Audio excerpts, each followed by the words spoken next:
piano performers. Wonderful peacekeeping mission. And can't the world use more of that at this time? Do you like my glasses? They're prescription, baby. I need love. I need love. The whole world needs love right now. Wouldn't you agree? In lieu of love, we have jokes. That's what we get instead. I'm sorry. Your request for love has been denied. Best I can do for you is comedy, possibly sexually oriented. Is anybody here from Homer right now? Put your hands together for your local Homerites. Is anybody here from out of town? Any non-Homerites in here tonight? I don't admit to it either. No, keep it to yourself. These locals do not mess around. Homer is super cliquey. I don't know if you guys noticed. They got a whole entrance at the hospital just for people who don't live here. We are so glad you guys are here tonight. We got a bunch of great comedy coming up for you, man. Put your hands together one more time for the bartenders. Don't forget they're working as fast as they can. So make sure you give them some extra cash money. Excuse me, I'm just trying to like. I had a premise I was going to bust out, but I can't remember what it was. Oh, that's right. Man, can you guys believe that God isn't real and we were created by aliens? That was wild to hear. Kind of changed everything about going to work tomorrow. I was like, I don't know. Call my alien masters, see what they think. Anyway, enough of my baloney. My friends, would you please put your hands together? We're going to bring up our first comic. His name is Mr. Dan Norton. You know him, you love him. A couple of you are related to him. Here he comes.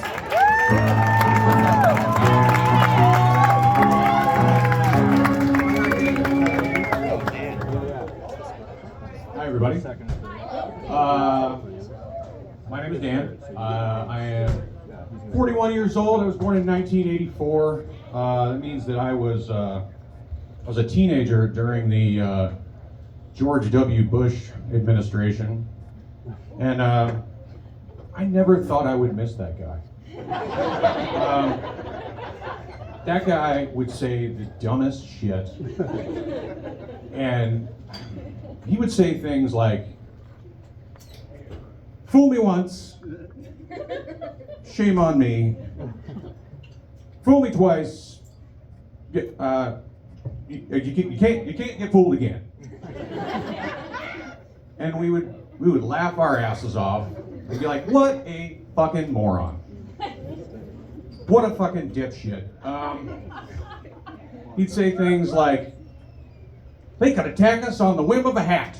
And we'd go, "God damn it, this is the dumbest son of a bitch to ever grace the White House." Fuck, I miss that guy. Anyway, did you guys see that Kid Rock show? That's pretty sweet, right? Pretty awesome. It's definitely better than the sexiest halftime show since the Nip Slip, right? Fucking ridiculous. I really like that the right wing has sort of embraced Kid Rock so gracefully. Because he's kind of all they got going right now. They're like, we got cool people, right? We got Kid Rock and others. And yeah, I mean they're kind of like Scientologists in that way at this point. You know, Scientology, the celebrity religion. And they're like, yeah, we got Tom Cruise. Okay, that's pretty cool. Who else you got? It was mostly just Tom Cruise, but like he hangs around a lot, you know. I mean, and you know John Travolta too, but we don't talk about him anymore because he's gay. So anyway, I don't want to make this all political, but right about now is like a really good time to start a cult, I think. People are getting really stupid. People are getting like real dumb these days. They will follow fucking anybody.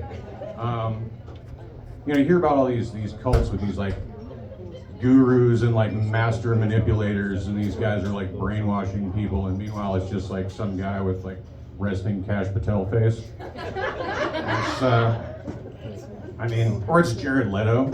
Fucking, like, I don't know how you let Jared Leto convince you of anything. Like, he couldn't even convince me he wasn't the shittiest Joker we've ever had. I mean,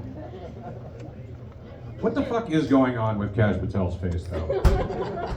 Like, I mean, is that what happens when you read the Epstein files, like cover to cover? Just gets you start looking like a fucking squashed bullfrog? I don't know.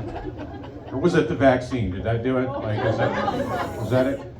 I know we just stopped arguing about that, but fucking no. COVID's over, man.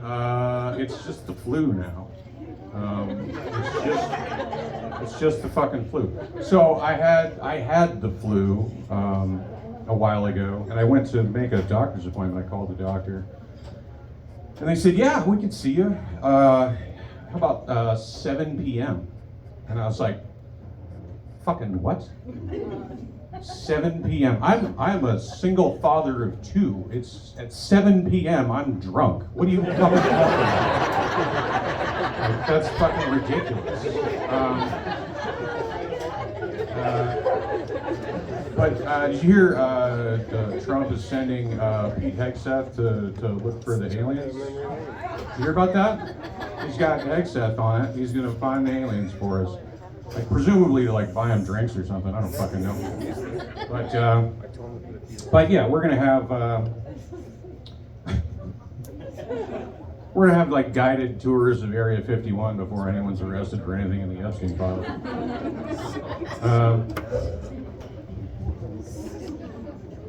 But I find myself at 41 years old, single for the first time in 10 years,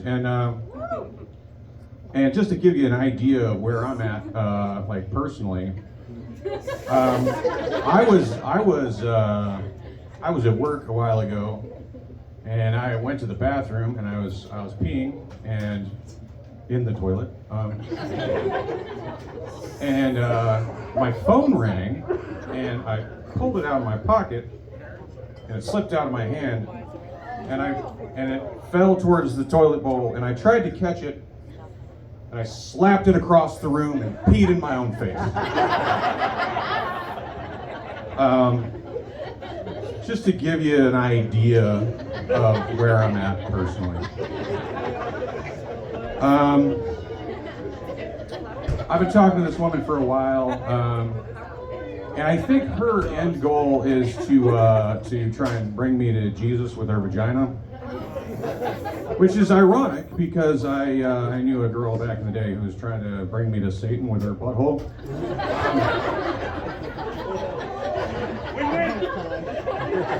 But I'm trying to make good decisions, which is hard because I don't have a really good track record of that. You know, because I'm fucking dumb, and I've let my dick make a lot of decisions for me in my life, and it's not led me to a lot of good relationships. You know, it's just like, you know, does this woman like share my hopes and dreams and is gonna be like a good partner to me, or does she just like dirty sex? And I just can't, like, how do I fucking tell the difference? You know, yeah, I mean, is she gonna be like a loving partner, or does she just like anal? I don't know. Anyway, did you know that on average, like Americans spend like $250 million a year just removing foreign objects from people's butts? Did you hear what I said? $250 million removing foreign objects from people's butts.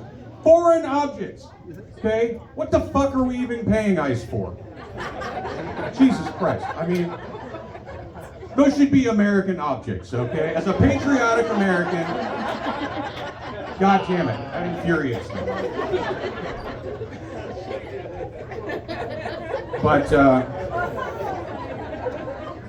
But fuck ICE, man. Fuck ICE, okay? Yeah!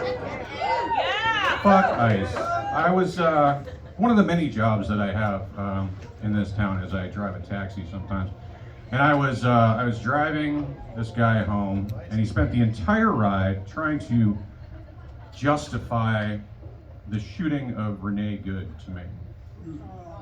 And I was like, man, how would you like it if ICE showed up in your fucking neighborhood and like fucked you up for no reason? He assured me that that couldn't happen to him.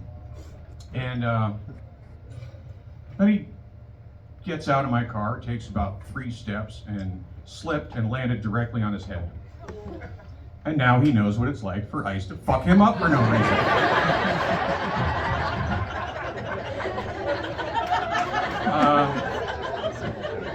So fuck Ice and fuck that guy.